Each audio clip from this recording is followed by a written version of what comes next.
No code.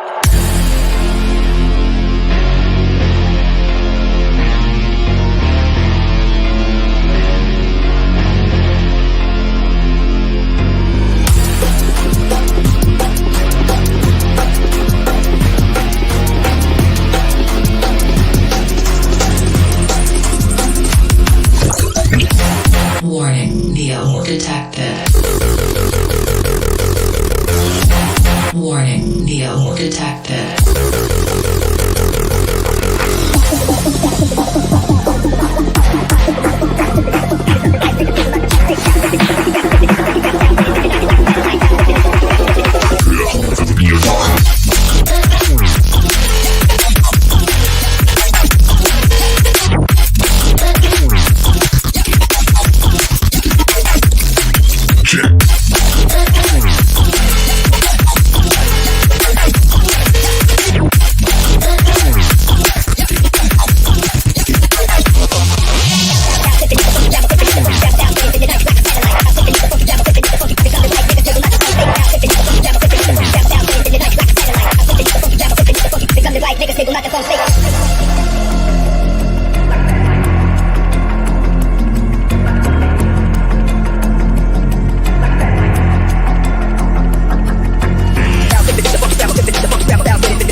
Warning, get ready to evacuate.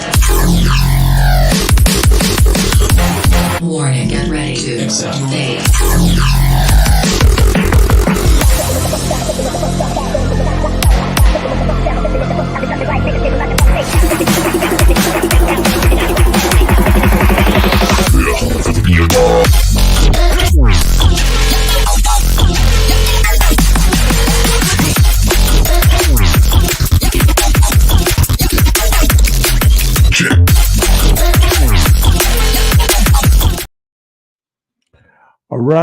All right. Welcome again, the second time today. I hope everybody's doing well. Happy Saturday once again. My name is 12 Gauge, and you are watching 12 Gauge Investigative. You know, I was listening to this last night, what the title entails. It says Kim's Last Words. So this is basically P. Diddy's former wife who passed away. That started the whole thing. So hello Aquarius, hello PKC. And this individual read this book. So it's basically like a memoir, and I want to give Everything Black American Hebrew teacher the props for this book reading because it is quite intense. So why don't y'all just strap in and let's get going. This book is wild. It's off the chain. So before I get back, I want you to have your seatbelt buckled and get ready to take this journey with me. I'll be back.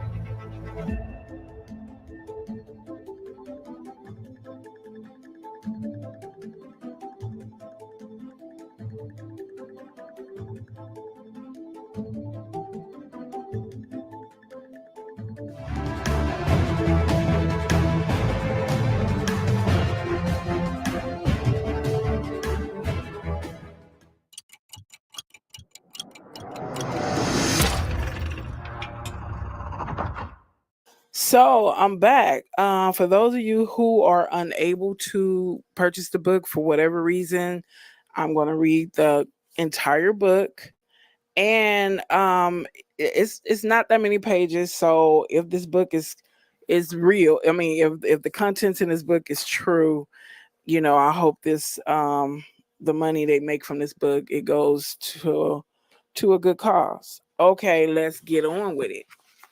Wait a minute. It has some disclaimers. It says one of Kim's Porter final wishes was for this memoir diary to be made public. out of protection for certain parties and their potential criminal activity. Some celebrities, performers, and events have been represented with X's due to their highly explosive nature. At some point in the future, this information will be revealed to the public.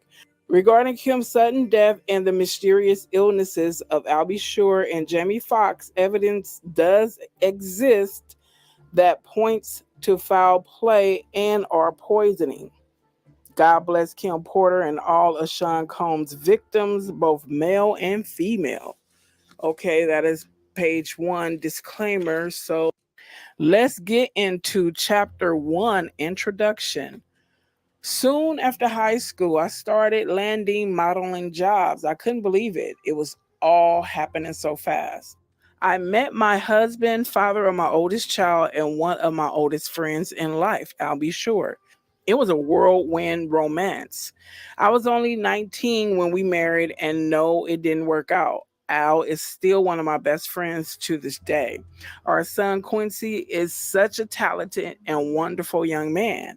At that time, I had no idea my relationship with Al was going to introduce me to the man that I would spend the better part of my adult life with, a man whom I would love and cherish, but eventually fear and hate. I don't want to put the cart before the horse, but I will say, although I knew what was going on, I turned a blind eye many times.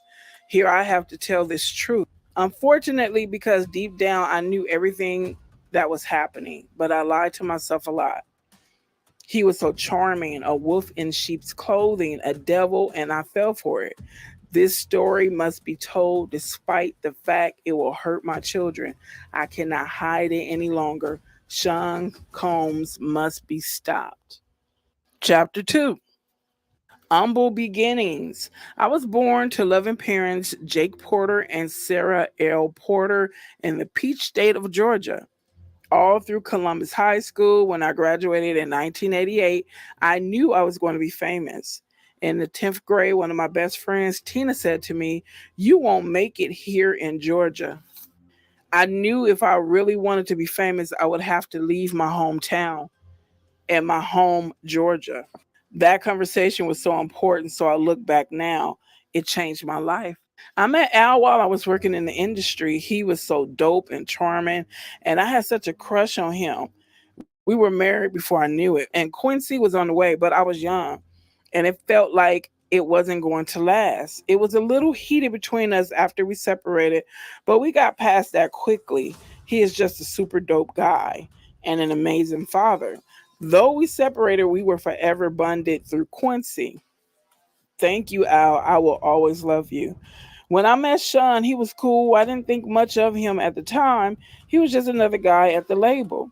Uptown was huge and we were all living our best life. But Sean continued to lay on the charm, and before I knew it, we were dating. As a young single mom at one of the hottest companies in the world, life couldn't get any better. Then it did. My boyfriend was getting even bigger. Sean does seem like the type that can charm you like, man, he is so cool until he lets the demons out. Let's continue. He and Clive would hang out a lot, but I didn't think anything of it. I mean, that was his boss, and he was doing things bigger than most men dare to even dream. I did a video talking about Clive and the other men that mentored Diddy. And you guys should check it out. I think I'm going to put it in the description of this video. So, do you guys believe all the accusation that's been going on with Diddy, dating back to even probably 3 or 4 months ago when all this stuff broke? I mean, it sounds very, very believable, especially when she's reading this book on Kim Porter's last words. I mean, she puts out a lot of stuff. Then it happened. I mean, okay, I was a little bit of a freak. I really enjoy myself with my partner. And toys are one thing, but I never imagined having a man I was dating asking me to use a toy on him. The first time he said he just wanted to experiment, try something new, I was grossed out, but he kept begging. He said it would only be this one time, and he was just curious. I was only 20 at the time. I said, "What the hell?" I hated it. He bled from it, and there was ish on it. I left him alone after that. Chapter 3, Second Chances. Sean kept reaching out and I kept ignoring his calls. Eventually, in a few weeks, we ran into each other at an event. He came over and sat next to me. We were cordial. He flattered me, saying, "You look so amazing." I replied with a simple, "Thanks, Sean." I tried to get up and leave, but he pulled my arm. As I turned to him, he looked deep into my eyes and said, "Look, what happened between us was weird, but I really care about you.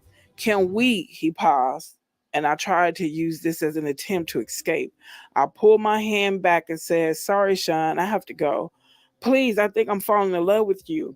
Can we talk?" My breath was taken away. Did he say he loved me? It was so fast. I wasn't aware of this as his manipulation tactic. Not yet. God, I was so young, so naive. He continued, "Let's have dinner." And I felt for it. 2 days later, we went out for drinks at a lounge in Lower Manhattan. The place was nice. Sean was really coming up and pulling out all the stops to impress me.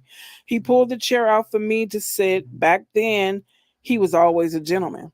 He smiled and said, "Look," as he sat across from me, "I hated it. I never want to do it again. Give me another chance." Over coffee the next morning, I decided to give him another chance. For the next year and a half, things seemed pretty normal. It was fun, things were going great, and we were living the dream that I dreamt about throughout my youth. Sean and Clive were working on Bad Boy, and he had his first couple artists. He picked up Craig Mack, then some rapper from West Coast called Notorious B1 to help Chris develop.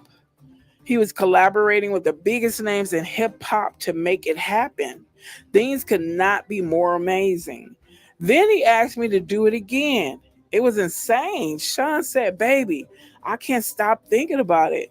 "What the hell are you talking about?" I responded. Sean continued, "It just I just can't stop thinking about that night. It was amazing. Can you screw can you screw me one more time, please?" I became infuriated. "Why don't you go to Clive? He is the one screwing you, isn't he?" Then Sean hit me. Trigger warning for anybody in the audience. It gets there's some parts in this book that are really descriptive and disgusting, but that's just who this individual is, and that's why he's being held without bond, because of all the atrocity that he did to people just to remain on top. This was the first time he slapped me hard. Before I could form words, he began to beg, I'm sorry." Holding my cheek where he hit me, I turned and ran off. That should have been it, but I guess I'm a glutton for punishment. He sent flowers and a bunch of expensive gifts. Then we bumped into each other at another industry event. He sat down next to me. This was deja vu. Sean started, "Imagine running into you here." "Get the F away from me," I forced out. He became more serious as he said, "Look, baby, I'm sorry." But I just glared at him. "There is nothing you could ever say to me. Nothing." After an awkward silence, he finished, "You know I love you. I love your son. He's my son. I don't know how to fix this, but I'll do anything. I'm sorry." Ish. He can be so sweet. Here we go with the love thing. This time is not falling in. He was great with Quincy, and to be honest, despite everything, I missed him. As he stood to walk away, I remember hearing myself say, "Call me later." What the F is wrong with me? Chapter 4, Forgiveness. Sean arrived with flowers in hand. He wanted to see Quincy. He was so good with him. And Quincy ran over to hug him. I felt my heart melting. He asked Quincy, "How you doing, Tiger?" Quincy looked so innocent as he responded, "I'm good. I miss you." Sean's response sounded genuine. "I miss you too. We'll hang out tomorrow, okay?" "Okay." Sean gave him a little love tap on the butt. "It's bedtime," Quincy replied. "Okay, good night," as he turned to head towards his bedroom. Here was the man I fell in love with, but what was I thinking? Ish, not only does he want butt plugs, he slapped the ish out of me. So why am I still talking to him? They say that love is blind, but is it stupid too? As Quincy left, Sean looked at me and smiled. Baby, let's go have some fun. That babysitter's on the way. I just want to show you a good time.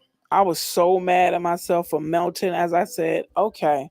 We sat on the couch laughing and genuinely having a good time when the doorbell rang. The babysitter had arrived, and so we left. As we exited the house, a big man climbed out of the limo and opened the door for us. He wore a sharp suit with a gun noticeably tucked under his arm. I thought to myself, he could have made it invisible. Or did he want me to see it? Despite my reservation, Gene was a sweetheart. He was very courteous and polite. As he tipped his head and said, "Good evening, ma'am," Gene drew a smile out of me as I responded, "Hello." Gene and I would see each other a lot after this day. Chapter 5, Sean Neal. You know, that is part of the grooming of an abuser is they will test the boundaries and then they will backpedal and try to go and repair their abuse with some kind of kind gesture or words to get you coming back. It's terrible.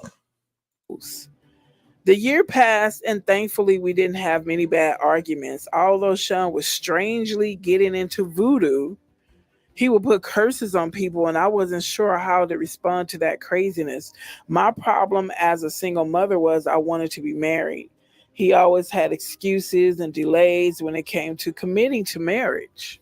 His label was blowing up, Biggie dropped, and it was just about over. He also signed Mary J. Blige, and of course, when I found out he slept with her, we fought. He claimed it was a mistake, and my stupid ass took him back again. Sean asked me for a threesome with her. At first, I was mad, but Mary was beautiful. It was our first threesome, and I loved it. Mary was sexy. I would not be doing this a lot, but it was so hot.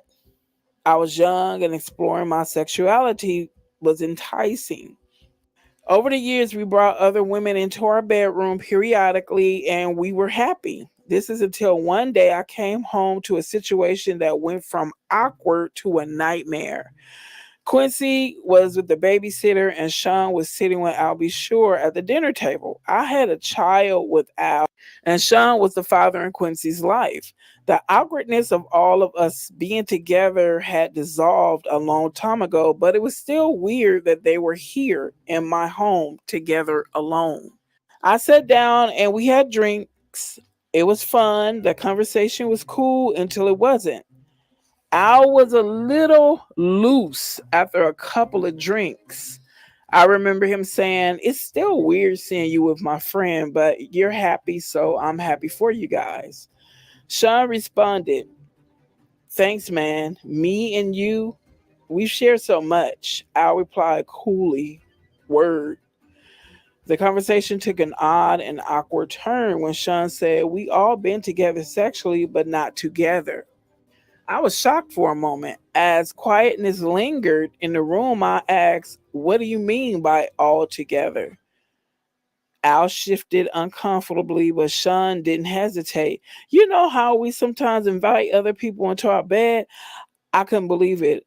"Oh, hell no, Sean. This is my son's father." "Al, say something." What Al said was mind boggling. "I don't know. It could be kind of hot. I miss you in that way." Although I couldn't believe Sean would do this, the truth was I still cared about Al, and this could be very hot. I just didn't want it messing up my relationship. And if things became awkward, how would it affect Quincy? So I asked, "Are you both sure?" I imagine both. Let me ask you guys this, okay? Because I've been listening to this and I've been listening to a bunch of podcasts on all this. Um, do you believe that P. Diddy was using sex as power? Like if he had you in compromising positions or if he had anything against you that you as an artist or you as somebody with influence, if he had that, he could blackmail you with it. So therefore, he held the key to your loyalty, so to speak. Both of them inside me. I knew this would be awkward sexually. There would be some bumping of genitals, but what happened next, I couldn't have imagined in my wildest dreams. Al, and then it's X'd out. So I don't know what Al did. I couldn't believe it. I stood there in shock. But when I saw Sean, I ran out of the room. This is too much. I couldn't. Sean called out to me, "Oh, come on, Kimmy." They didn't chase after me. And it's X'd out. So Al took the initiative. Jeez Louise.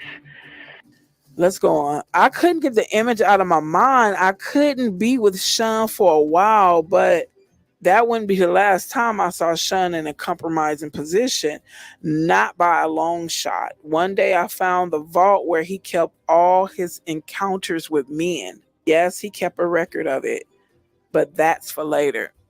Chapter 6, Pac. Biggie took over East Coast hip hop, and Sean was the brilliant mind that orchestrated it. He hired people to teach Chris how to flow and write his lyrics. He hired the best producers to do the beats, although he took credit for them.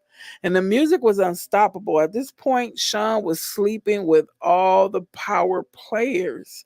And everyone that wanted to do music wanted to be a bad boy. She said he was sleeping with all the power players.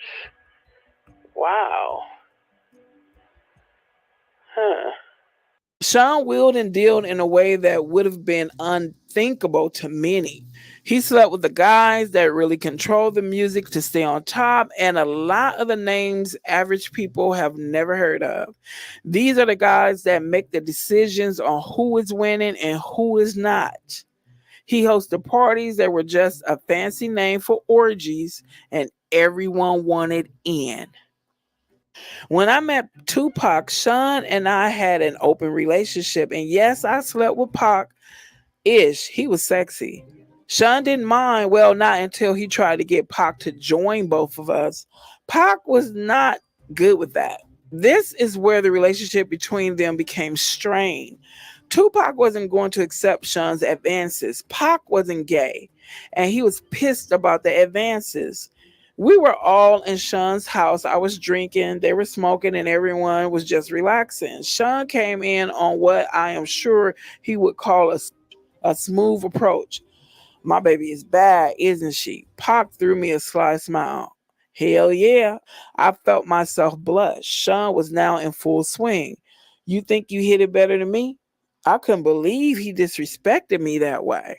I was not playing with my response. "Sean, what the F?" Pac came to my defense. "Damn, bro, you ain't got to do the sister that way." Tupac appeared upset behind Sean's words, but Sean went in for the kill regardless. "I think my dick's bigger than yours. I bet I could make her come faster than you. What's up?" Pac was appalled. "What the F are you talking about, nigga? I ain't trying to run no effing train," Sean continued. "What you scared of? Let's see who F's better. Let her be the judge." Yes, at this point, we have been inviting others into our bed for a while, but I'm not used to and will not stand for disrespect. I wasn't the only one upset. Pac shouted, "Nigga, you talking about pulling your effing dick out?" Sean was undaunted. "What, you scared?" Tupac simply left. Things were contentious since then. The two could not be in the same room. Pac avoided me as much as he did Sean. When they did bump into each other, the tension was palpable. It felt like blows could be thrown at any moment. Months passed with only the tension between them. It was uncomfortable, but nothing life or death. Then one day while we were in the studio, it happened. I walked into Sean's office and he was having the conversation. Sean sat across from Jimmy Henchman. Pac don't leave that effing studio alive. I don't think I was supposed to hear it. I continued as if I didn't. "Hey, Sean, good morning." "Jimmy." They didn't seem to think I heard anything.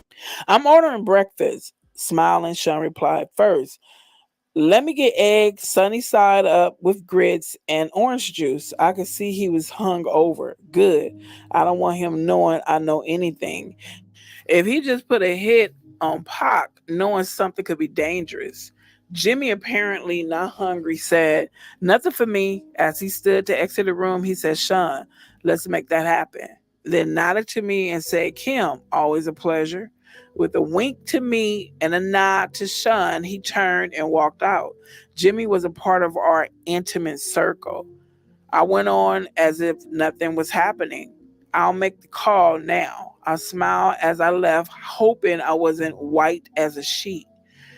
I mean, she's writing all this stuff down as if it's just normal behavior. It just blows my mind. I wasn't in the studio that night. Pac arrived, being shot, thank God. From what I understood, Sean and Chris saw Pac at the studio after he'd been shot and did nothing. The way God works, after being shot, Pac made it to the elevator and tried to escape, but it stopped at the floor Sean and Chris were on. When the doors opened, they saw him lying on the elevator floor, riddled with bullets. The fact that they didn't call an ambulance, although they saw Pac lying there swimming in a pool of his own blood, would be all the evidence Pac ever needed. He, of course, assumed they placed a hit, and Tupac is a soldier. This is not something that will be unanswered. Pac didn't do well. He lost the testicle, but he survived. It was orchestrated, and Sean Puffy Combs was the orchestrator. Chapter 7, Threats. At this point, I knew I had to get away from him, but I was scared. He is going to take my life if I try to escape. One February evening, I thought I found my opportunity at dinner after an event.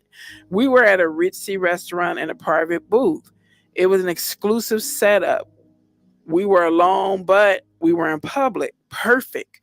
Sean was on the phone talking to an unknown listener as he sat down. His words on that call will be etched into my mind forever. We're going to release Who Shot You now. He waited for a response, then went on to say, of course they're going to think Big was talking about Pac. That's the whole effing point. Nobody would give a F about a diss track against LL. Effing Cool J. Do you know how much money we'll make with this kind of rap beef? Niggas battling after someone really got shot? This may not be the best time for this conversation. Sean was finishing up. We drop that shit tomorrow. He listened to the phone, then responded, there's going to be blood in the street. Niggas missed. Pac's alive. Let's capitalize on that shit. When he responds, let's capitalize on that ish. When he responds, it's just going to mean more money. He turned around and looked at me, spoke back into the phone. I'll call you back. Then hung up and spoke to me. What's wrong? I tried my best to fake a smile at what I heard. After all, me and Pac were intimate. I responded, nothing. Sean was a fool. Are you sure? His demeanor was threatening. But I responded as cool as I could muster to his intimidating stare. Yeah, of course. He took my hand, saying, that's wonderful. He began to squeeze my hand until it hurt as he continued, because seeing you walk in the office while I was talking about killing that mother effer and you not saying ish to me had me just a little concerned. His grip was starting to hurt badly. You're hurting me. As he continued, he squeezed tighter. Your pretending you didn't hear anything was a sign of your loyalty to me. Not something I should be concerned with, right? I had no choice but to give him the answer he wanted. I knew I was trapped when I responded. Of course, I'm loyal to you. He let me go as he responded. Good. And remember, I'm the big dick. I snatched my hand back in pain. He smiled and said, let's start with a good wine. He snapped his fingers and his favorite wine was poured for him. They knew what Sean wanted, and what he wanted, he got. I'm trapped. Now isn't the time for me to launch my escape plan. I have to be strategic. It's going to be hard to leave the glamour, the glitz, the lifestyle. I mean, this man just snapped his fingers in one of the most exclusive restaurants in New York City, and they poured his drink of choice. The bottle of wine is $800, and this is in 1994. The list to get in this place is 6 months long if you are somebody. Mayor Giuliani has a table here tonight. Also, if I got up and walked out, I would be safe. But what about tomorrow? I had to think. He sipped his wine and smiled. You're not drinking? He pointed at my glass. And of course, a waiter filled it. They knew what I liked as well.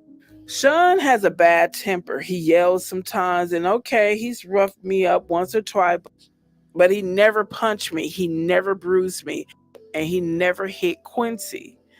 I would not have stood for that. He never. So, what do you think about that? I know there's mostly females in the chat right now.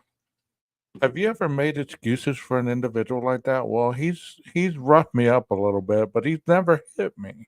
He's never bruised me, and he's never hit my child. So you draw the line at that. So if he's hitting you and roughing you, or he's roughing you up, that's okay as long as it doesn't progress to the next level. It's just confusing to me. Never laid a hand on my son. At that time, I never thought of him touching Quincy in any way. Then the significance of what he said hit me.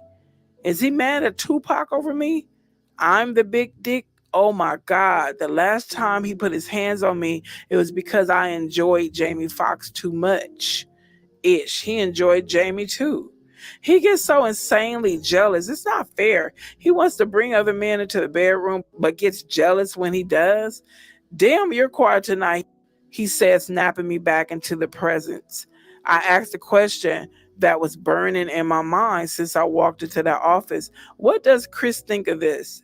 He looked at me coolly and said, his fat ass better just keep doing music. A third guest was escorted over by security.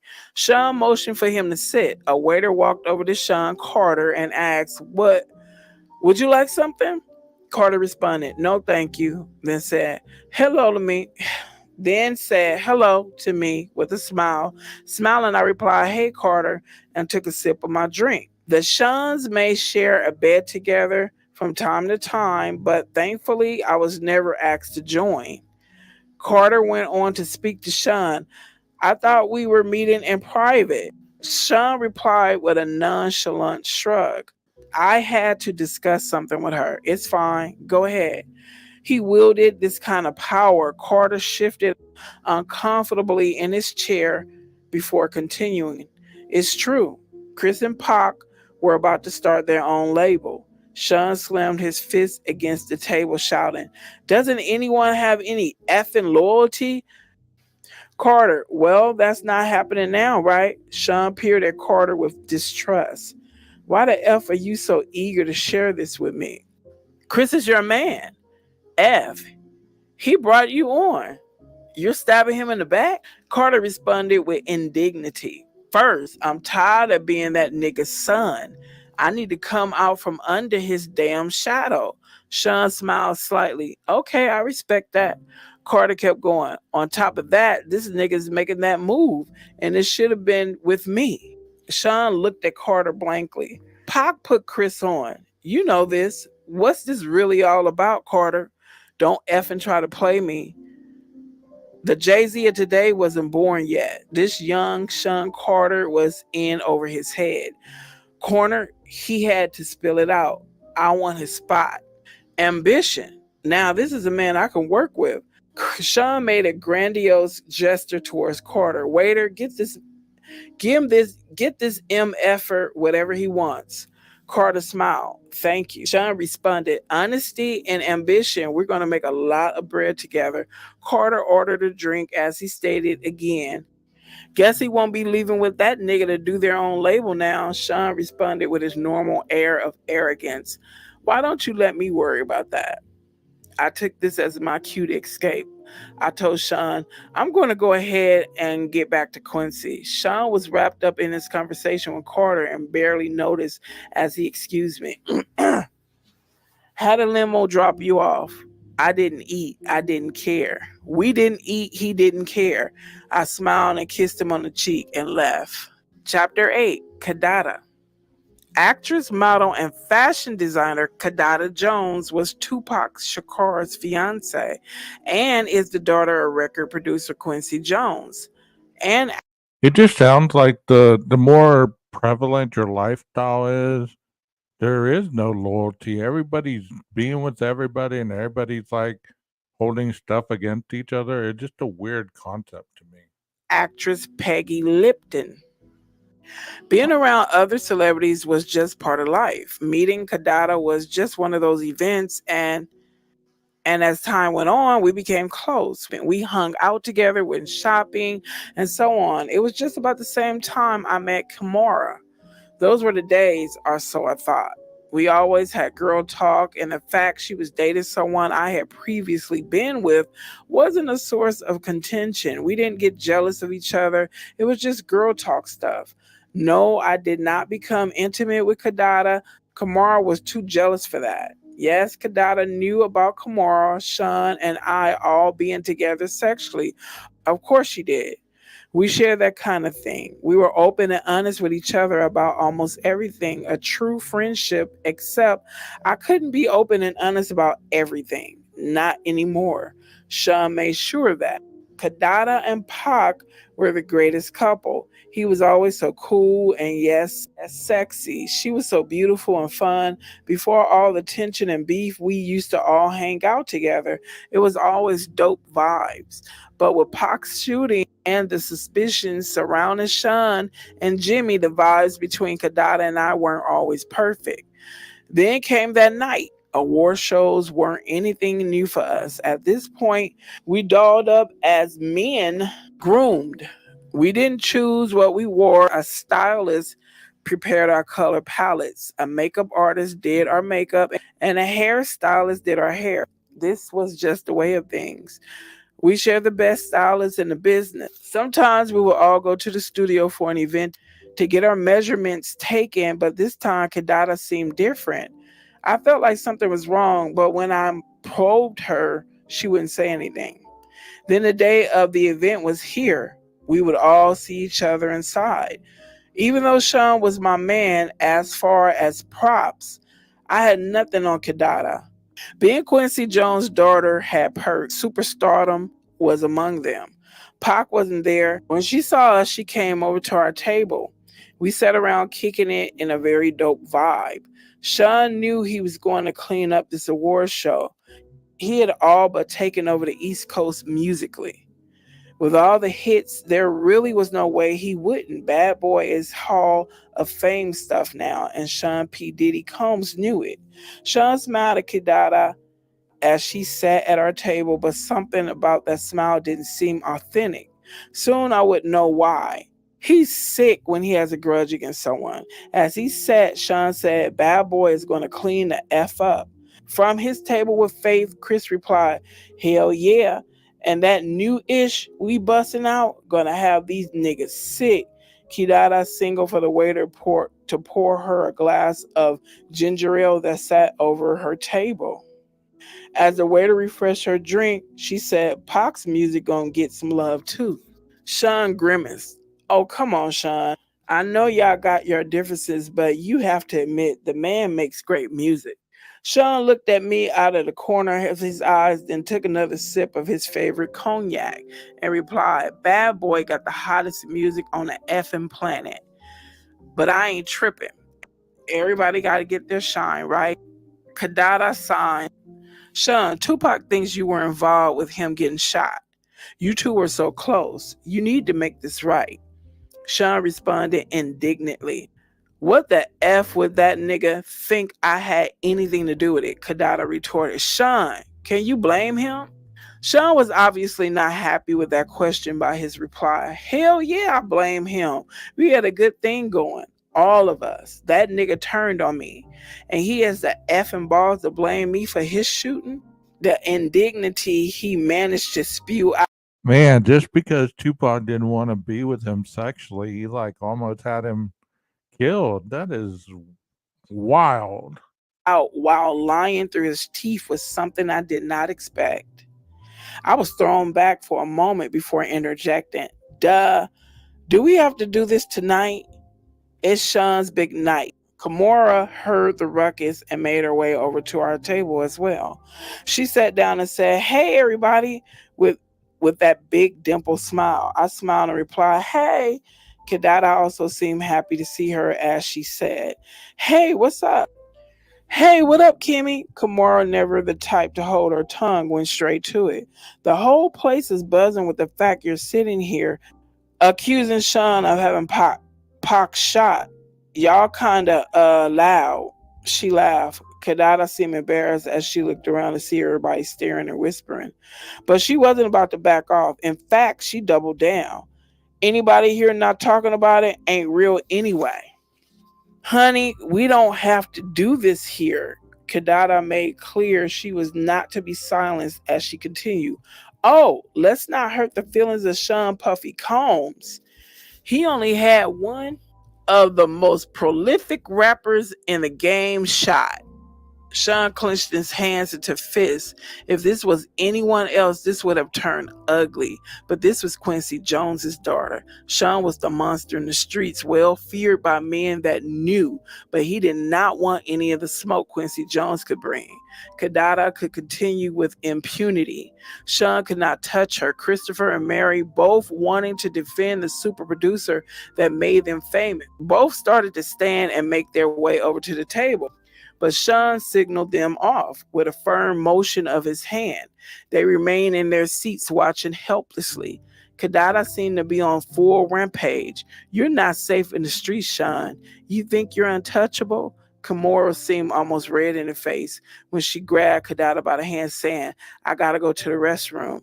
Kadada, not willing to stop, snatched her hand away, yelling, "Let go of me." Kimura needed her to get a grip and said sternly, speaking to a child mid tantrum, "Die." Kadada turned to her and yelled, "What?" Kimura nodded toward the crowded room, and Kadada looked around. Here she deflated slightly. Kimura, now in control, spoke firm but softly, "Let's go powder our nose." Kadada nodded with a grimace and gave a sharp look back at Sean as she walked away. As the tension slowly melted away, I asked Sean, "You okay?" Sean didn't reply at first. He looked around, saw that no one was really paying attention now that the ruckus had died down, and stood to get the picture of ginger ale from Kadada's table. He poured himself a drink from it, looked around again, saw no one was paying attention, and put the pitcher under the table. What was he doing? Then I heard the distinct sound of liquid being poured into the liquid. "Oh my God. Is he peeing in the pitcher?" He smiled at me as he brought the pitcher back from under the table and finally replied to me, "I'm good." He then stood and returned the pitcher to the table. I was in awe. I knew he had a bad temper, but this was disgusting. I'll never eat or drink something after we have an argument again. Kidada and Kimura made their way back to Kadada's table to sit. As Sean watched on quietly, Sean made small talk. "Which songs do you think they'll give me awards for?" As Kadada poured her drink, Sean's bodyguard made his way over to the table. I think he stopped her from drinking as everyone else just sat and watched. Jean risked incurring Sean's wrath, if I'm right. Relieved, I replied, "Babe, your catalog is crazy. It could be a lot of songs." Sean glared at Kadada's table the entire night. Going back to Cali, we had a wild night. It was after one of Sean's. It's just crazy how immature, when you're looking at people that are famous, you really think that they don't have any real problems, or you might believe that they do. But when you're hearing this book being read, it just puts it in a different perspective. Infamous parties. Everyone was there, and we not only had threesomes, but we also swapped partners. Our sex life was crazy, but I got to do things with Sean I would never have been able to do with a straight man. Oh, she said a straight man. Let's continue. Sean cared about me, but it was becoming more and more obvious that he preferred men. I was beginning to think I was there more to cover his wild desires than because he really wanted to be with me. He was like Caesar. every woman's man and every man's woman. But truthfully, at that stage, I was becoming okay with it. I woke up and left the bedroom where I was with Jada Pickett, and Sean happened to be coming out of the bedroom. Wait a minute. I woke up and left the bedroom where I was with Jada Pinkett, and Sean happened to be coming out of the bedroom with its XX'd out and Will Smith. Yes, XXL, XXX attended the parties from time to time. I could see him and Will kind of snuggled up on the bed together. I was grateful I wasn't asked to join in that room. I didn't really like, and then the name is X'd out. Sean smiled when he saw me. Good morning. Here at the orgies, he wasn't very affectionate. He didn't have to pretend, but he couldn't walk straight. I knew how his ass felt literally. We had sessions playing with each other's anal cavities. Oh my I wanted to be home before Quincy woke up, so I told him I'm going to get ready. He responded, let's have a cup of coffee first. This meant he wanted to talk. I didn't know what it was about, but in situations like this, I didn't really have a choice. He was becoming more violent when he didn't get what he wanted, and I didn't really want to. If y'all remember correctly, Tupac was with Jada Pinkett Smith as well. So maybe that was some of the beef that Sean had with Tupac as well, because he wanted to be the one. A fight. So I sat down, but before we started talking, XXX came out of the room. Sean was wearing boxers. X was in his birthday suit. X addressed me, morning. When he turned around in order to close the door, there was a dried cum stain on his back. X walked over, pulled a chair out to sit down next to us, and lit up a blunt. Who is this X dude? Sean stretched, smiled, and said, this East Coast, West Coast beef is more lucrative than I thought, but it's getting dangerous. X responded, surprised. Business first thing in the morning? Damn, cuz you own it. But you know you don't got nothing to worry about. You got a pass, daddy. X smiled coyly. Sean apparently has something to talk about with X as well, because he said, I can't protect everybody, especially if someone is no longer going to be on my label. It was apparent X wasn't taken aback by this turn of events by his reply. Sean, are you saying what I think you're saying? Sean continued, it's taxing on my resources to protect people. Someone that isn't 100% on my team can't be 100% of my protection. What the hell is going on here? What does Sean want from me? This morning is turning out to be way more than I expected, and I have to go. Quincy will be looking for me. Meanwhile, X apparently wanted clarity. So to be clear, if something happened, X made quotation marks with his fingers to one of your artists that was leaving your label anyway, it would be considered, he makes another set of quotation marks, out of your control. Is that what you're saying? Wait a minute. Can they be talking about Biggie? Is Sean saying he won't protect Biggie? At this point, I was too young, too naive, too hung over to understand that this was not a lack of protection. This was a hit. Where did this come from this morning? But an older, wiser me understands now what I did not comprehend all these years ago. Sean was just getting to the real reason that he had X there. For those of y'all that are confused, it's like Tupac wanted to leave Death Row to start his own label. And I guess Biggie wanted to leave Bad Boy and start a label with Tupac. So they were planning on starting a label, and consequently, they both got killed. So this makes a lot more sense now that it's being brought out so many years later. The world was about to lose Biggie. X laughed. You a cold mother effer. Sean said, why the F should I protect someone that isn't going to stick around? I made him. That nigga should be worshiping the ground I effing walk on. I was thinking Sean's ego is rearing its ugly head. and I wanted to get out of there, but instincts told me I need to tread carefully. So my next move had to be calculated. I don't really want any part of this, not even implicitly, but I was just dragged right into the middle of it.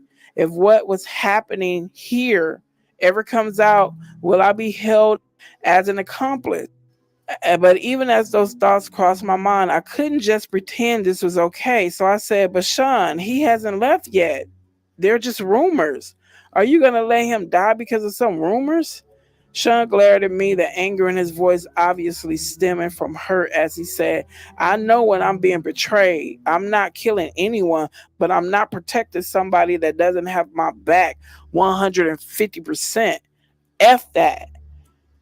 This was railing out of control. My mind began to race. Is there a way to get through to him? Maybe I could use the finance route. Sean, he's bringing in so much money. You put so much money into cultivating him. Are you going to throw away all that money? That's when he revealed how thought out this meeting really was. If he leaves, he takes all the money I invested into creating him. Sean sighs. But if he can't protect himself and something terrible does happen, then the money I would make off his death will blow away all the money we made so far. I was perplexed. Sean, he continued, he's worth more to me dead than alive. Sean Combs is a calculated monster. X chimes in. I get that, fam. A lot of people out there want Biggie dead too. Without your protection, he doesn't stand a chance in Cali. Biggie is going to die. This is crazy. I dare not say anything else about it. I think I know who X is, but I'm not going to say anything until something else, come out to confirm it. But I have an idea. Sean smiles and stands to walk over to a safe behind a picture. There he pulls out a bag marked with X's name. He turns to X and says, that's why you're worth your weight in gold. You understand me? Here's a little something for you to take care of my people. X smiles. Sean, I love you, baby. You know I got your back. Your problems are my problems. I'll make sure to have my people take care of your people. I need to get out of here. This is crazy. I attempted to leave again. Sean, I want to go get Quincy before he wakes up. Sean looked at me, responding, it's getting late. Give him a kiss for me. I'm going to get out of here. Thank God. X always with something to say. I'd love to meet the little tyke sometime. Not a chance in hell. Something about this guy creeps me out. I forced a smile. That would be great. I made my exit. Who the heck is X? She did not like him. She did not like him. Let's continue. Chapter 10. The lies you tell. At this point, the relationship between Sean and I had been off and on for quite a while, and we were off at this point. He had put his hands on me again, this time for something that didn't even happen. It was all in his head. When the phone rang, I picked it up anyway. Hi, Sean. We've been broken up for a while this time. Yeah, he continued. I don't want anyone to know about he paused to search for the right word, proclivities. I replied, so you don't want people to know about you being gay? Sean exploded. See, that's why I effing lose control on you. So I just plainly stated, goodbye, Sean. Wait, he screamed. What, Sean? I'm sorry, okay. You're always effing sorry. He took a deep breath. I have to do something to cover myself. I sighed. Do whatever you effing want, Sean. When you see this is in the news, it's not real. This made me calm down a moment. What could he be talking about? He continued. I'm only doing it for the press. Doing what, Sean? After a long pause, he continued. She knows what this is. She is just pretending to cover me. Sean, what the hell are you talking about? Another pause. Publicly, I'm going to be dating someone else. A video girl? I laughed. Why would you do that? I have to cover myself. I was getting mad. I was actually angrier at myself more than at him. Why was I getting jealous? I was sitting there actually comparing myself to video vixens in my mind. They are thick, but look at my body. Did he prefer some light-skinned, big butt girls from videos? I called myself. No, I know he likes men any damn way. As I regained control, I asked, "Why the hell are you telling me?" He sighed. "I wanted you to find out for me first." Like I give a ish. He came at me with his favorite line, "You know I love you." It was getting old. I could only think to myself, here we go. Love is a big, strong word. I'm tired of him throwing it around and using it when it fits his needs. He's using it while he's sitting here telling me about dating someone else. I replied, "You don't hit people you love, Sean. Love doesn't hurt." He sucked his teeth as he responded, "Come on. Are you serious? That shit's for children. We aren't in effing high school. Sometimes things happen. That doesn't mean I don't love you. I wouldn't hit you if I didn't." Wait. That sounded wrong. You said exactly what you meant. He took a breath. There was an awkward silence. The fact I was still on the phone and waiting for him to speak meant he had the power. He was more cautious as he continued. He didn't want to lose that power.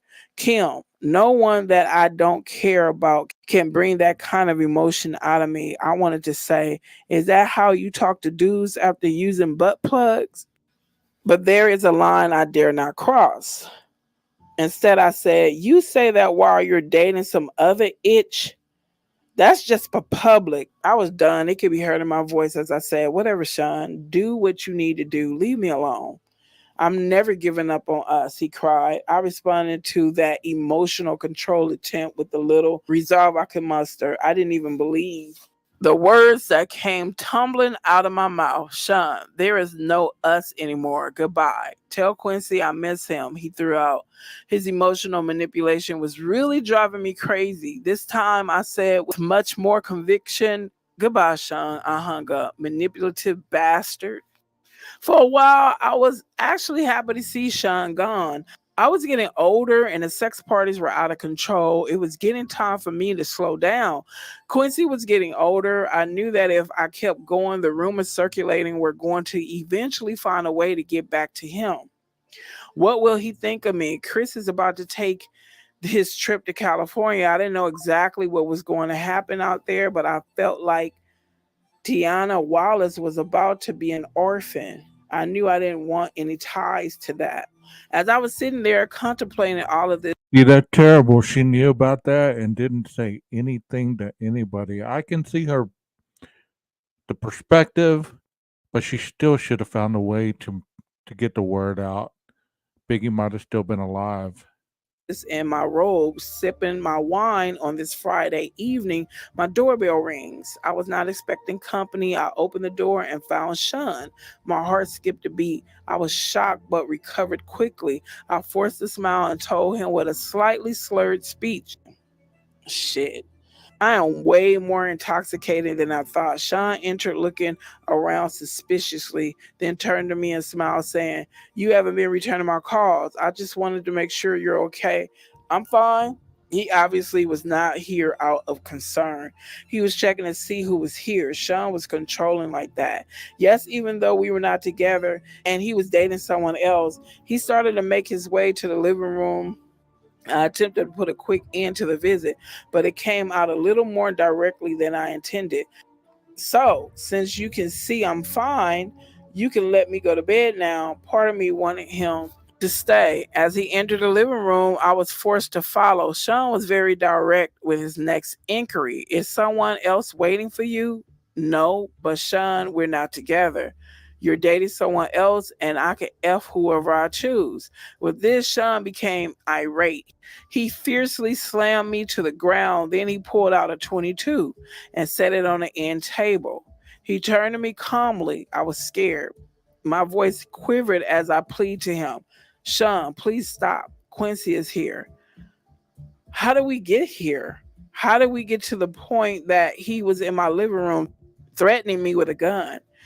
He knelt on one knee and got right in my face to say, "You're mine. You don't have a choice in that now. I can't live without you." He stood up, composing himself. I was terrified as I whimpered, "Sean, that's not love." Sean picked up his gun and cocked it. He looked at me almost thoughtfully and asked, "Have you ever heard, if I can't have you, no one can?" "Sean, please don't. Please." Quincy will hear. Sean smiled and put the gun away, saying, "Oh, this is just for dramatic effect. I would never shoot you. If I was going to kill you, no one would trace it to me. You know how many people I've had to take care of over the years? It would be quiet. Something in your food or drink. Oh my God. Something in your food or drink. Something that will never get back to me. I wouldn't shoot you. Do you understand?" I could only nod, tears flowing down my cheeks. He looked at me thoughtfully. As he reached down to help me up, I could do nothing but agree. He's a terrifying monster. Now he wanted to smooth it over, and I had to go along with it. What else could I do? Listen, baby, I don't ever want to hurt you. You know I really love you, or I would have moved on. Thinking about living my life without you is just too hard. If someone ever tried to hurt you, I would kill them. My back. This is weird. Like he's into men, but he's like so controlling over her. What is the pull? What is the pull? It is just a narcissistic mentality. Hurt from where I hit it on the table when he shoved me. All I could do as he helped me up was nod that I understood through my streaming tears, which he wiped. He looked toward Quincy's room. "Let me say goodbye." "No, Sean, please." He thinking quickly, he has to get up in the morning. Sean looked at me with an unreadable look. He was studying me. "Okay, I'm gonna go." Nervously, I walked him to the front door. "This is over, thank God." He kissed me. I didn't want him touching me, but I couldn't refuse. "Kiss Quincy for me." I tried to keep my composure as I replied, "Sure, Sean." He opened the door to leave. The bodyguard that was waiting outside escorted him to the car. This was far worse than I realized. Why would he need a bodyguard at my front door? How was he anticipating this go? After I shut the door, I had another drink. For tonight, the nightmare was over. I sipped on my wine and cried. The next few days, he sent dozens of flowers. He brought Quincy expensive toys. He didn't want me, he wanted me to keep his secret. I'm trapped. He has the authorities under his thumb. I can't go to them. This is like a gangster movie. How high up does his power go? How far is his reach? The FBI, the CIA, who is not corrupted or who won't be silenced by their upper chain of command? Can anyone help me and my child? He found his way back to my bed. I had no choice. Chapter 12, A Mama's Love. The calamity that ensued between the death of Biggie shook the East Coast. It rocked me as well. Sean could have stopped it. He was complicit in it. He was a contributor. He knew it was going to happen and didn't stop it. This was his friend. No, they were not nearly as close as Sean would have the public believe, but still. As far as Sean was concerned, we were great. To the public, we were just having the off and on relationship of a normal couple. And I probably just seemed like a money hungry hoe. But the truth is, I just got used to not having a choice. Today, I recognized it for what it was. Stockholm syndrome. I was at his beck and call and had become comfortable with it. Quincy had everything he could ever want, with the exception, of course, of a normal parental figure. That is why this chapter is so powerful for me. A mother's love is so real. One night I was out with my boyfriend. Yes, we were on again. We were joined for dinner by none other than Miss Wallace. Sean looked over as security allowed Miss Wallace to approach the table and sit. Miss Wallace spoke with a smile. "Hello, Sean. Hi, Kim." I smiled the best I could with the situation for all in. For those of you that don't know who Miss Wallace is, that's Christopher Wallace's mom, or the notorious B.I.G. That's his mother. Intents and purposes, she is sitting with her son's killer. I hope my voice didn't betray my feelings as I said, "Hi, Miss Wallace." Sean smiled also as he said, "Hello, Miss Wallace. What can I do for you?" When I got your call, it sounded urgent. He was able to appear as if he was smiling warmly. This was the creepiest situation of my life. She looked at Sean with pleading eyes. "I know this isn't your problem, but things have gotten kind of hard. I was hoping that you could send some of that money Chris made with you this way." Sean shook his head. "That's not something I can just do. There are attorneys and accountants. Can I maybe help you out with a little something to get you past the hump?" Sean reached into his pocket to dig for his wallet. I haven't seen how much Chris left. It's going on 2 years. Just how long is this going to take? Sean sighed as he replied, these things are difficult, Miss Wallace. I don't know. The attorneys don't make this easy. Miss Wallace pushed further. I don't understand what's so difficult. He worked for you. He made his money. Where is it? Sean shook his head as if saddened by what he was saying as he continued. It's not like I can just give you his money. You're entitled to certain amounts, and they are just trying to figure out what that amount is. I don't mean to sound cruel, but it wouldn't be fair to me to just give you tons of money. You got rich off my son, and now you're keeping all of his money? Sean kept his cool as he replied, I'm afraid business isn't that cut and dry, Miss Wallace. I pay for publishing, publicity. I mean, in all actuality, if I'm going to be straightforward, Miss Wallace, Chris probably owed me money. I won't know until it's all worked out. The anger in Miss Wallace's voice barely overshadowed the pain, or perhaps it magnified it as she uttered the only words she could muster. You bastard. Sean didn't flinch.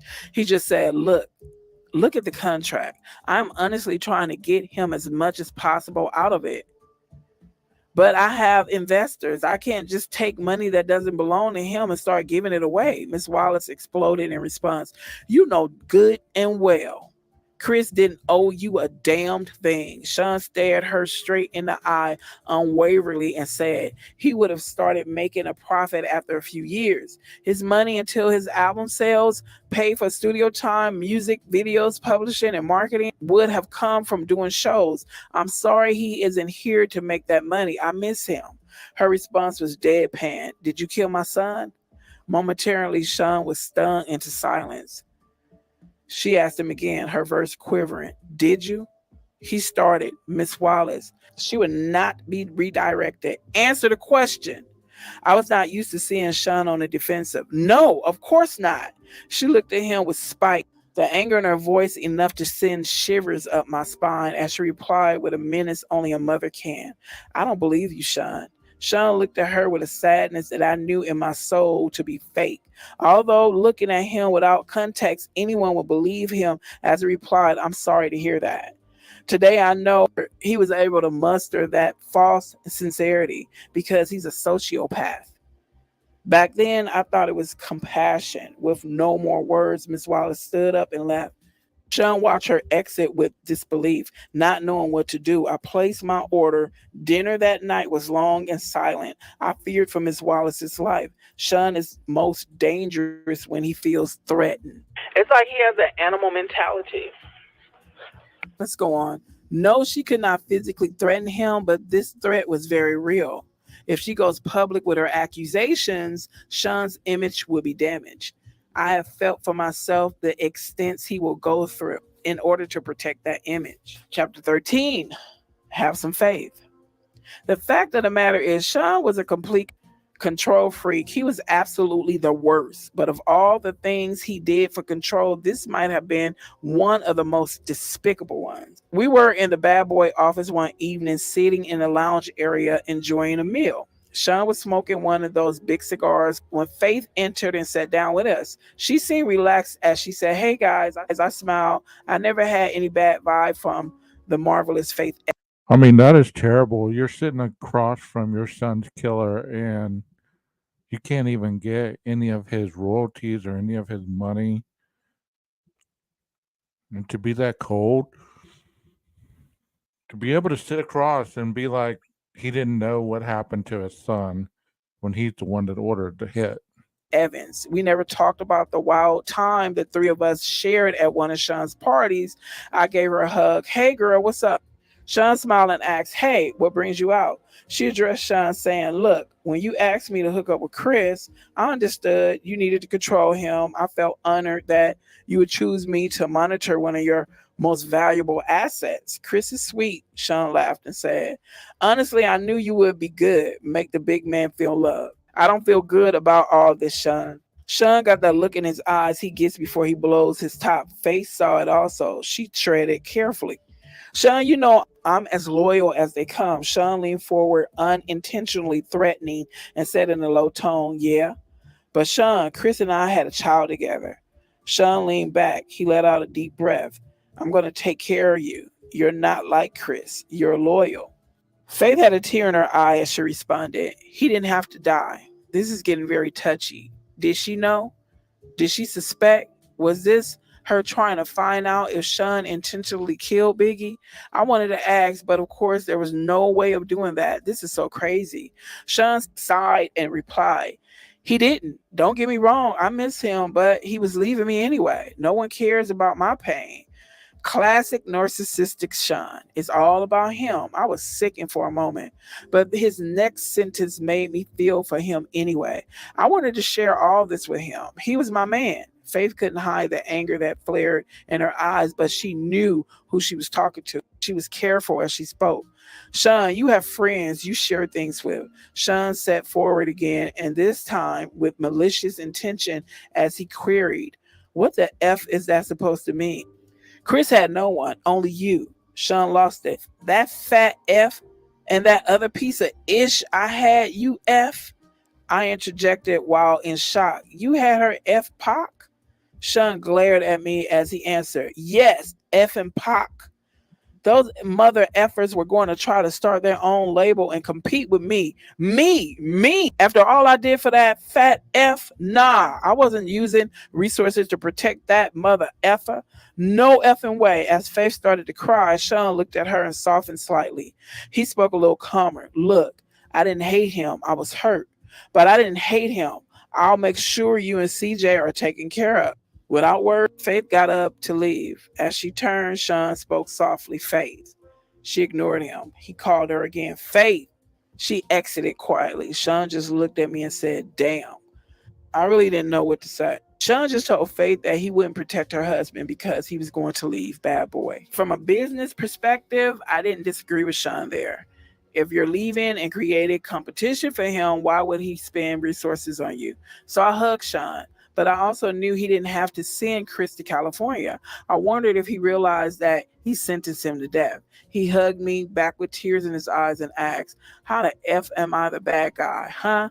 I effing do nothing but bust my ass to make everyone live comfortably, and I'm supposed to just let niggas walk all over me? As I held him in a comforting embrace, I replied, no, baby. He took me right there on the couch. Like I said, Stockholm Syndrome. Chapter 14, I'll Sean. This particular evening, I was at Sean's house. Quincy was staying with a friend. It was some alone time for Sean and I until the doorbell rang. Sean got up to answer it. I heard a woman yelling and quickly realized that it was Jennifer Lopez, or better known to the world as J-Lo. Sean, what the F? Sean responded calmly, relax, baby. Why the hell did you have to start shooting? Isn't that what we have bodyguards for? Normally, when these kinds of situations arise, I remain quiet and just listen. I play my position, you could say, but I wasn't paying attention to the news for the last day or so. And even though it would be the only thing anyone would talk to me about for months, no one had spoken to me about it yet. So I entered the foyer asking, what's going on? Jennifer exploded at me. What's going on? What's going on? This nigga shot up the damn club. My jaw dropped looking back and forth between the two. Sean spoke soothingly. Jen, you gotta calm down. Jennifer was having none of it. She continued, calm down, calm down. You shot a bunch of innocent people, Sean. Sean placed his hand on her forearm. It's a bonding technique. He was shrewd in handling her. He does this to me too. Even if you know what's happening, it works. It's an intimate contact without being personal. He was aiming to disarm her. This did not seem to immediately sway Jennifer as she continued. Why in the hell do you think Biggie's replacement will take the fall for you? Biggie's replacement? Wait, could she be talking about? I had to know. Are you talking about Shine? Jennifer didn't even look at me as she responded, yes, effing Shine. Sean continued a calm and even voice. Relax, the situation is under control. Jennifer was not coming down. She went on, they contacted my attorney for my statement, and there are a lot of witnesses, Sean. There's no way you're going to get away with this. Sean's arrogance can be immeasurable at times. He laughed as he asked, you doubting me? I couldn't believe it. I had to know. Sean, what could you offer him that would make him do a bid for you? Like, what the F? Jennifer also remarked, and what if he falters halfway through his sentence and starts talking? Sean responded as calmly as ever, he won't do that. People in jail don't cross connected people on the outside. Jennifer looked deflated. So you'll kill him too? How much does she know? Look, I'm not going to threaten anyone. Sean is smart and loyal. He knows how it works. And when he gets out, he'll be well taken care of. Jennifer spoke defiantly. Sean, they want to question me. I'm not perjuring myself. I am not going to jail over this. Sean seemed so in control. I admired him for it at this point. If y'all don't know what happened, they Jennifer Lopez and Puff Daddy were at a club. Some stuff popped off. Supposedly, Puff Daddy started shooting, but the bodyguard, or who they're calling Shine, took the rap and went to prison for the shooting because the gun was found in a hidden compartment. They traced it back to the bodyguard. He took the fall for it. He went to prison. Or Jennifer Lopez could have went to prison, or Puff Daddy for being an accomplice, but they didn't. But my spirit was broken. I felt bad for Jennifer. She catches one bad break after another. And this was a really bad break. Sean spoke with confidence. Relax. Come in and have a drink. Have your lawyers call me.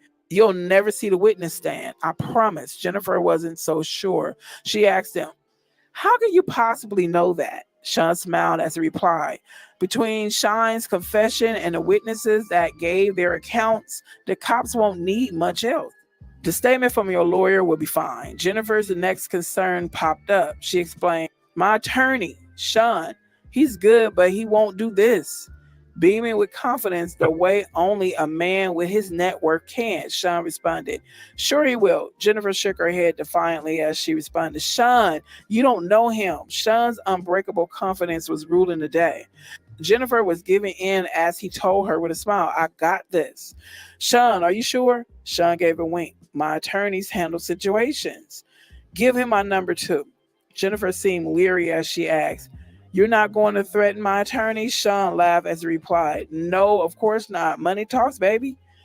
He turned to me and said, take her inside and pour her a drink. I had a question of my own. But you were going to make Sean the label's go-to man. What are you going to do now? Sean looked disappointed as he responded.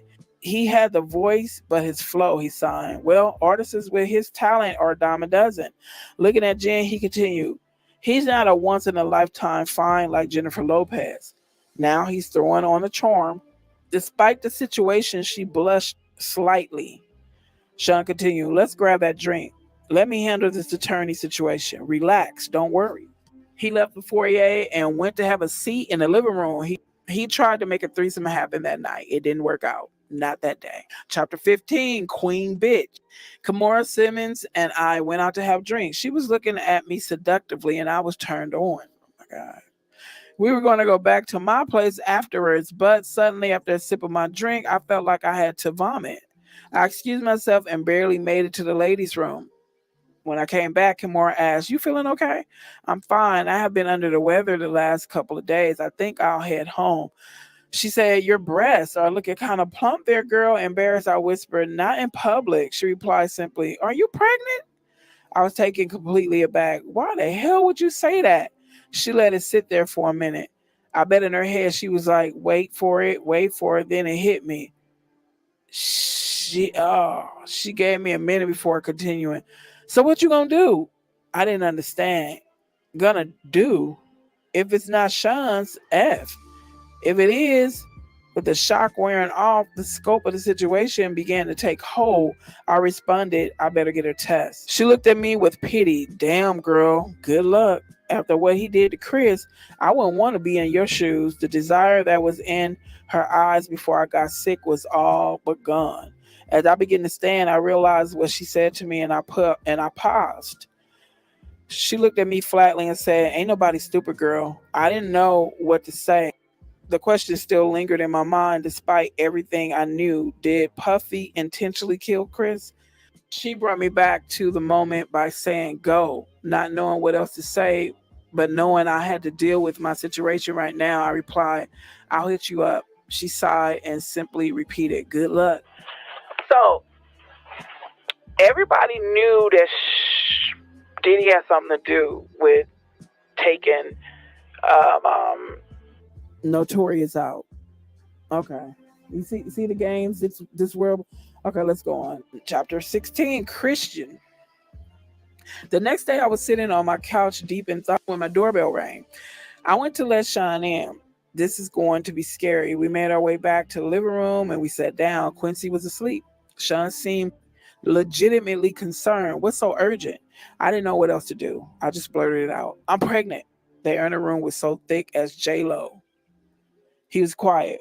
What is he thinking? He asked the obvious question. Are you sure? I spoke rapidly. I was on a pill. I'll get rid of it. I'm sorry. I just wanted you to know. That's wonderful. This is great. I was so confused. Huh? You're not mad? He laughed. Mad? No. Why would I be mad at this wonderful news? I'm going to be a dad with the woman I love bearing my child. What could possibly be better? He jumped right on the phone and called one of his besties. I could hear Will Smith congratulating him. Sean said, yeah, definitely hold on, Kim, baby. I was still in awe of the fact that he didn't get angry. And yes, I will admit, I was sure he was going to hit me. So it was with relief when I replied, yes. He told me excitedly, we got to have a party. His excitement was contagious. I was getting really excited too. Yes, a gender reveal. And he cut me off. Yes, of course, we're doing all of that, but everyone is going to want to sleep with you right before you give birth. My heart sank in my chest. Everybody is going to want to what? Sean went on with that same excitement. Well, not everybody, you know. Will, Jada, X. Sean, I'm having your baby. He verbally waved me off. It'll be fine. I couldn't help myself. I just started crying. Sean grew quiet on the phone, then spoke low. I'll call you back. He hung up and took me by my hand. Baby, I never asked anything from you. I tried to see him through the tears streaming down my face. I couldn't believe the words coming out of his mouth. I tried to speak. Sean, he cut me off. I provide everything anyone could ever want. Do you want for anything? Sobbing, I replied, no, but he continued. This is the kind of thing I have to do in order to continue giving you this comfortable lifestyle where you live on a lap of luxury and get to be on TV shows and in movies. I know you don't want this, but do you want all of this to go away? A whimper is all I could manage. No, he continued softly. Then we got to do this. I said, but Sean, I don't believe in all this spiritual crazy ish. We got here because you're brilliant, not because of sex parties. Oh. He replied, do you trust me? I did. My soul was so broken. I did. I responded, yes. He sighed as he said, then let's do what we need to do to keep what we have. As I nodded yes, he pulled me in to hug me. Thank you, baby. We are going to have a beautiful baby. He ordered me some food that night. I cried myself to sleep. I was going to be gang bang at 9 months pregnant. I want my child out of this life. My child's going to have a good biblical name, a heavy Christian name. They are not going to take his soul. Oh. Chapter 17, Broken Promises. I don't know how this managed to stay out of the media for so long, but Sean got to the point where he was incredibly abusive and only his inner circle knew about it. The artists were all too afraid of him to say anything. He had gained so much power, no one would say anything. Puff Daddy was a kingpin. This Monday morning, Quincy was in school and What he confused about? This guy is a monster, bro. For real. It's like making people come over and have relations with his 9 month pregnant baby's mother. It's just terrible. Just terrible. our son Christian was with the nanny, and I still had to make a living. I still loved the camera and had just been cast for a new movie. Sean was going over to celebrate with me, just the two of us. I was in the bathroom when he came in. We were supposed to go out for dinner, but he was in a foul mood. Sean yelled, "What the F?" I would have to walk on eggshells as I came out of the bathroom, but I found him holding flowers, so I smiled. You brought me flowers, Sean yelled. No. So who the F are they from? I was bewildered and told him honestly, I don't know. Probably just a fan. He threw the attached card at me. I picked it up to read it. Sean, he slapped me so hard I hit the ground. Sean yelled, who the F were you with the other night? I looked down at the card that was lying on the ground next to me and it read, the other night was amazing. We must do it again. Ish, I tried to explain. Sean, he threw the flowers at me. That's not how this works. You have my child. You don't touch anyone unless I allow it. I yelled back, it was just coffee with the producer. It was nothing. He glared at me and asked, who the F is this producer? I was trying desperately to calm him down as I responded, from the movie, babe, calm down. He picked up my coffee mug and slammed it against the wall. Coffee flew everywhere as he yelled, who the F this nigga think he is? Sean, he's just some producer. We talked about the role and me maybe starring in another movie that he wants to produce. I swear that's it, Sean. Sean exploded even more. He wants to put the move on my effing family at the top of his lungs. My effing family? He flipped the table over, breaking it. It was a heavy table, but Sean is stronger than he looks. I pleaded with him. Sean, please, he yelled at me. What? I tried my best to calm him down. He probably didn't know. It didn't come up. You're publicly dating someone else. So he screamed at me and it somehow seemed even more intense. So you didn't tell him back off? Son, I didn't. And then out of nowhere, he hit me with a chair. I don't remember anything after that until I woke up in the hospital room. My arm was in a cast hanging from a sling. My face hurt. My eyebrow was in intense pain, as was my lip. As I came to, the first face I saw was the man that put me here. Sean asked me with concern in his voice, how are you feeling? I responded, stay away from me. I'm sorry. I don't know what came over me. I save it for the lawyers. Stay away from me. We were in a private hospital room and no one would hear me. I could scream like my life depended on it, but it wouldn't matter. If I did ring for assistance, I wouldn't get any. He kept going. I was just so jealous. You know how I am. He took hold of my left arm, the one that was not slung in a cast. You have our beautiful son, our family. It's just, at that point, I had enough. The one you slutted out right before giving birth? Are you effing shitting me?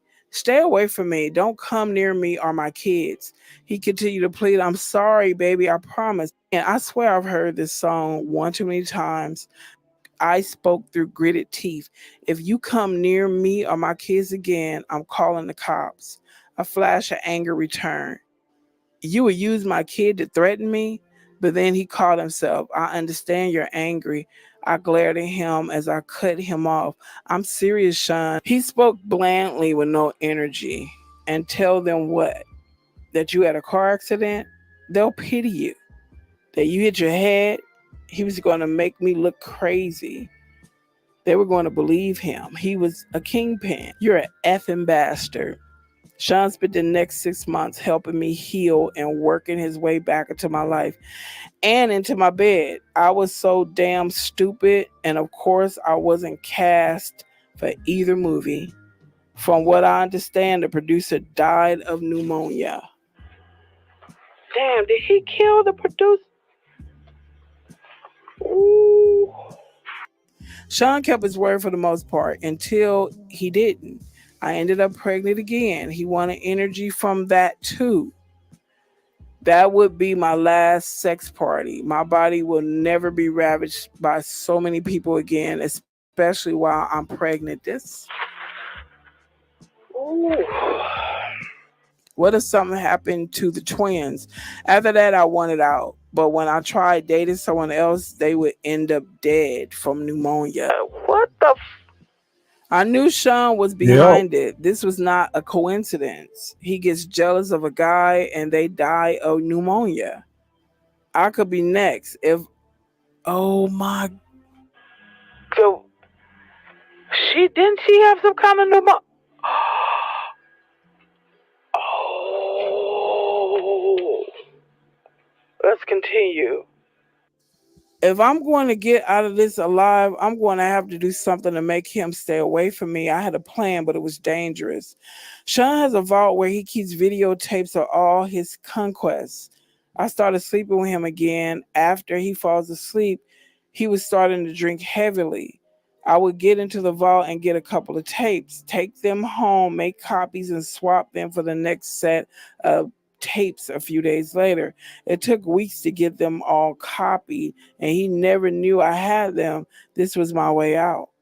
Some of the tapes had things I would have never expected. The gay parties are one thing, but the young boys like Usher, Lil Bow Wow, Justin Bieber, I would have never known. My God, is he grooming Quincy?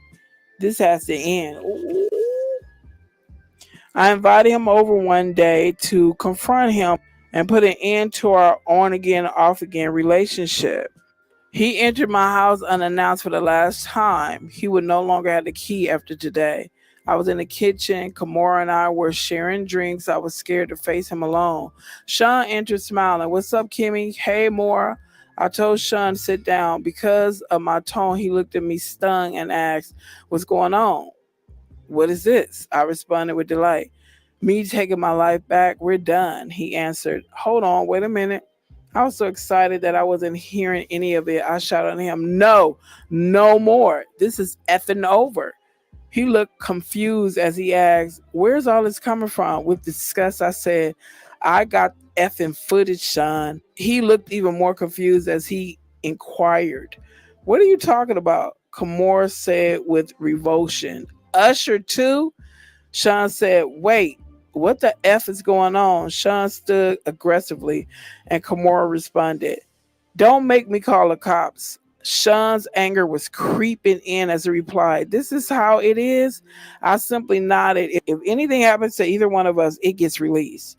He seethed as he queried, "After all I've done for you?" I don't think I was ever so happy as when I said those words to him. "Get out." Pissed, he started to leave, looking back with pure hatred. As he walked down the stairs, he turned around in a fury and lunged at me. He knocked me down near the top of the stairs. I was hurt. Kimora screamed, "Stop!" As he began to crouch over me, I kicked at him, hitting him in the kneecap, then his face. He went tumbling down the stairs. He was too hurt to get up. I called the cops. Kimora left before they arrived. When he left, it was in an ambulance. I felt empowered. I felt safe. The Sean Combs days had finally come to an end. Chapter 19. Finale. Things were okay for a while. I started dating again. It was almost normal until I got serious with someone. Then my boyfriend died of pneumonia. I knew it was Sean again. That's when I decided to write this book. A few days ago, my home was burglarized. Only laptops were stolen. I know it was that bastard or his goons. Of course, I had a copy in the cloud that I was able to easily download here onto this new computer. As I continue to write now, I'll send this into the cloud as well. I will send out copies via email, and my Google Drive password will be attached so the missing chapters can be accessed. This book must get out. There are so many more chapters to add. This outline is a great start. I have to organize the rest of the chapters and add them in little by little. I plan on spending today working on exactly that, but I'm not feeling very well.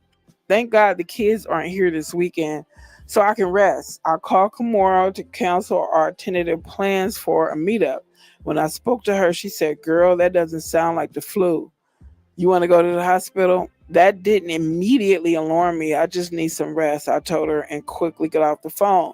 But why can't I get my doctor? Why won't he pick up the phone?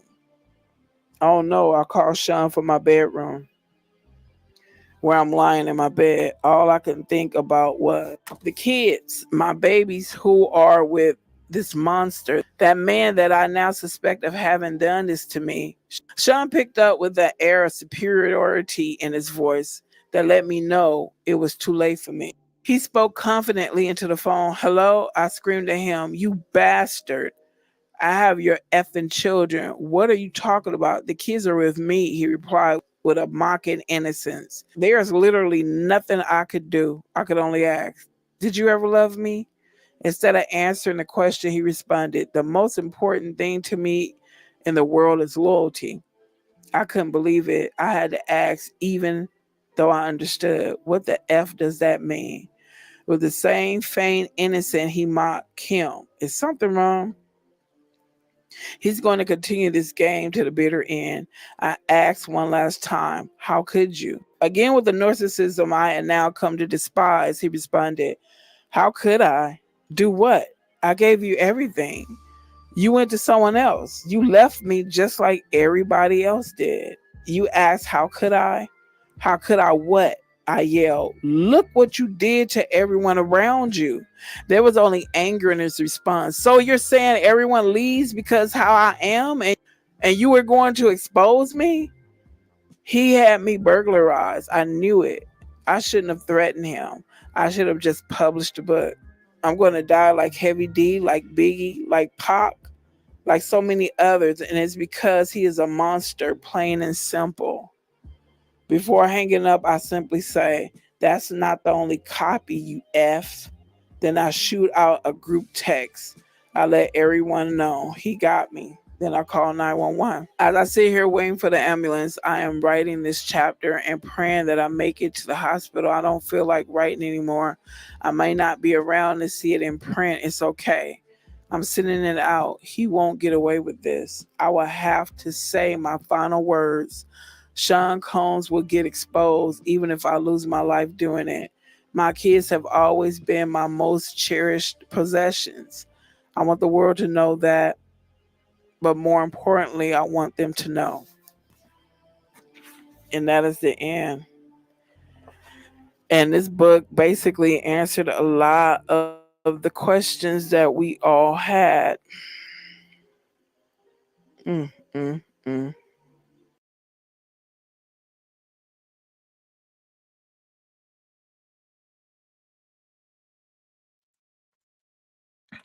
Wow. That's the second time hearing that. I mean, I heard it the other night, but I was in and out of sleep, so I wasn't really paying attention. But you know what? It just it just puts a lot of emphasis on what we're hearing about this guy and all that he's done to people.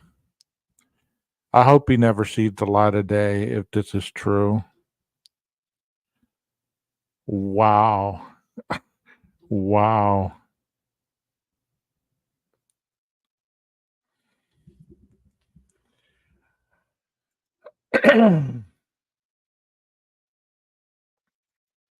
I hope they don't let him out. I hope they don't, I hope he's not able to snitch his way out. I hope that they lock him up. Especially, hearing how many people he could have been involved with killing. And like he said, I won't do it with a gun. I'll put something in your food or something in your drink. And all them men were dying of pneumonia. And then she died. Let me see what she died of. What's her name? Kim Porter.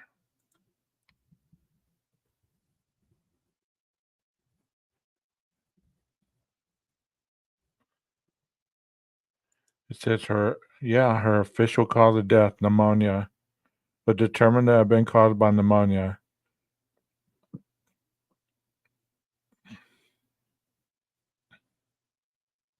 Wow.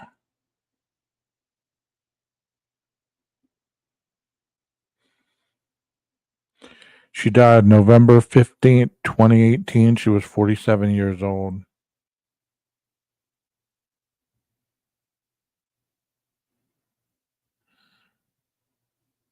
Mm-mm-mm.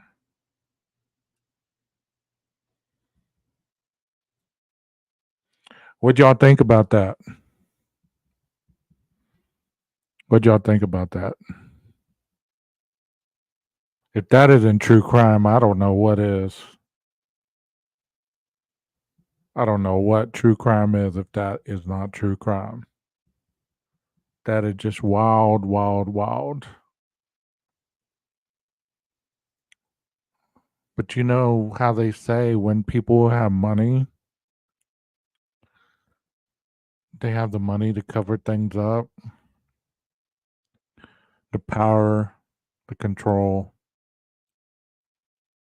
But just think of all the people that are going to be exposed on those sex parties, probably. You know? Yeah, he's gotten away with it for a long time. So Kim died in 2018. So here we are 6 years later, and he's finally being exposed, you know?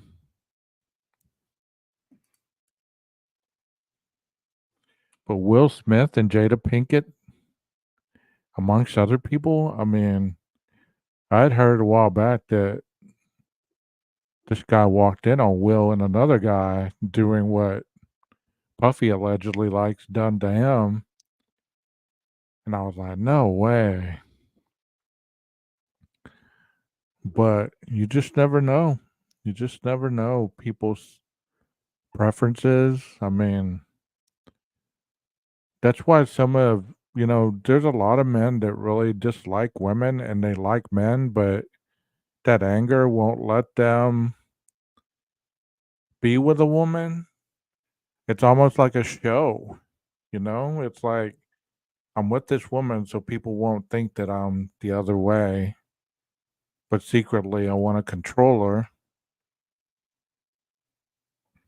Just terrible. I've known a lot of men that go that way. You would have never thought it. You would have never questioned it, you know? Yeah, it's going to bring down a lot of people. And especially if people knew about it, then they're just as guilty as he is.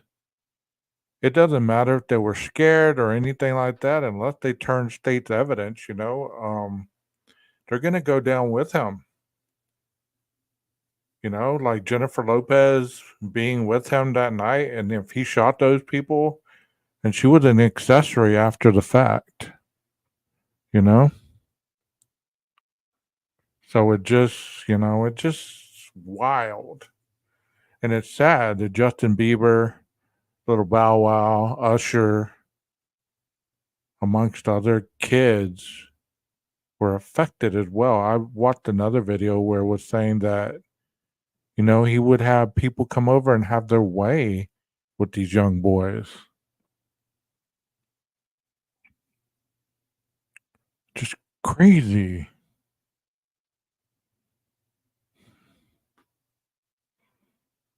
I didn't know that, Baywatcher. Thank you for that info. I didn't know that at all. I mean, it's all interlinked. It's all interlinked together. And just to think we as a public, if we like that kind of genre of music, we're totally oblivious to it.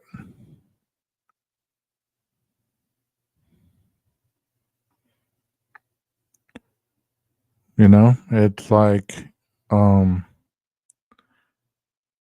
see random people just dying out of the blue. There's two deaths that were kind of suspicious. One was Chester Bennington and um the Cornell guy, Chris Cornell. They were going to expose, I think, trafficking in the industry. Corey Haim was one. And it seems like every time that somebody goes to expose something like that, they get killed. You know?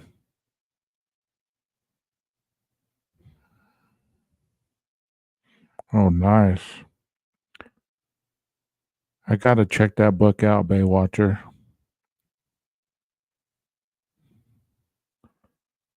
That's a good point, Heidi, that, he's not eating thinking somebody's going to poison him. Because who could he possibly expose?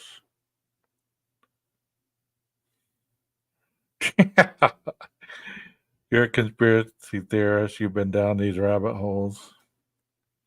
Diddy was in the news a while back for not sending tickets to Biggie's daughter for an anniversary show. Heidi didn't know that. I had heard he wasn't eating, but I didn't put two and two together until just now. I would never eat or drink around that man, for real.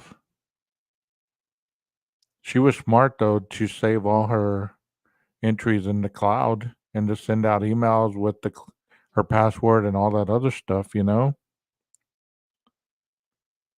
Yeah, he does.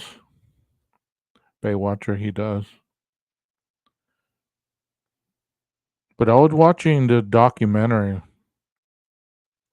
and supposedly Clive Davis had another person who started a record label, and he started Uptown Records, and that person was doing the same thing to Clive, and then Clive brought Puffy on and started doing those things to him, and then Puffy got fired. Clive got fired because of some shady business that was going on, and then that's how Puffy started Bad Boy Records.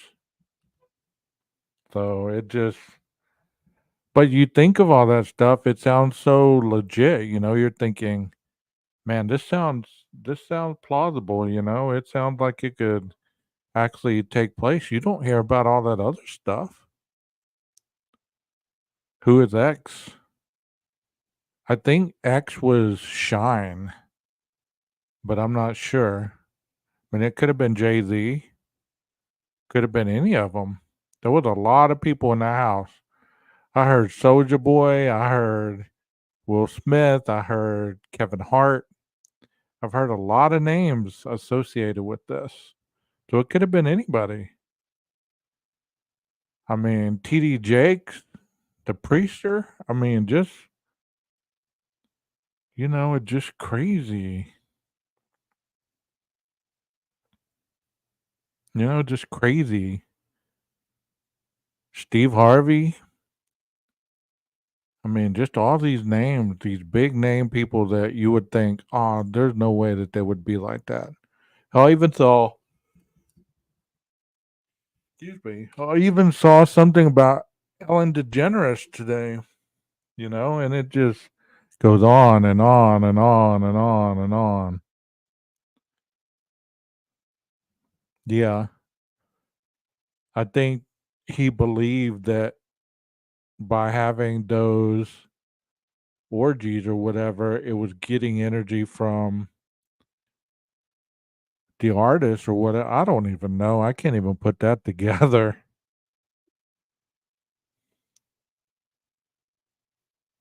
Yeah, that's what I heard earlier. There's a video talking about it earlier. I feel so bad for Justin Bieber though, and Usher and all the other young kids. I mean, Diddy supposedly blew up somebody's car. Drake was involved in all this. I mean, it just goes on and on and on. Sports figures. I heard something about Odell Beckham Jr. and Justin Bieber earlier. I mean, it's unfounded, but just to hear it, it just makes your stomach turn. It just makes your stomach turn.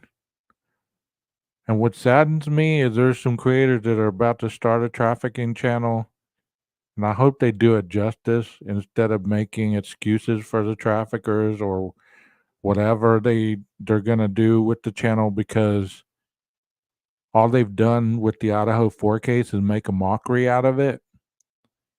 So I hope they do it justice, because if not, it's just terrible. There's nothing to be playing around with. Human trafficking is not a joke.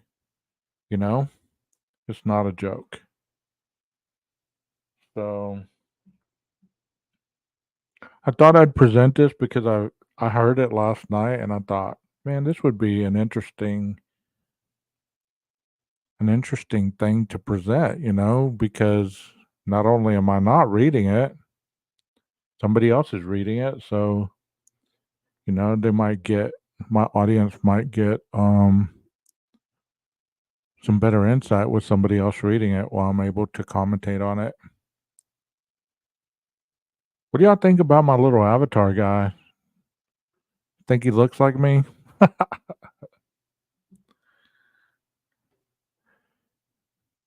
It's made my stomach turn that he made his 9-month pregnant girlfriend participate in things while she's carrying the twins. Exactly. Did you think they're talking about hoodoo, voodoo, or just trading money? It could be all the above. I mean, I really don't get into all that. I really don't. I just don't understand. I don't understand how people get so influenced with all that. Because, I watch a lot of YouTube videos, and I'm not a conspiracy theorist, but as far as the Illuminati, if you notice that the biggest concerts of the biggest people, they're built up and then they're almost sacrificed. And they're always presenting a show in red. So the Super Bowl shows, you notice that most of the artists were wearing red all the time, and they're making the Illuminati sign and all that other stuff. I mean, I don't know. I don't know about that. Yeah, she did say that. I try not to dig in all that. I mean, this is the deepest I want to go with this because it's just terrible. It's just terrible. I'm going to wait until stuff, comes out because, some things it's better not to know about.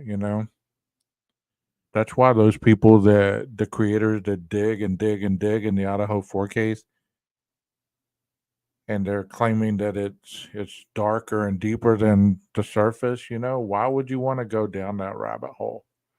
I mean, after it gets so deep and dark, 4 people were murdered. There was people murdered in this case, multiple people. Why would you want to dig, especially when people get murdered when they get too close to the truth?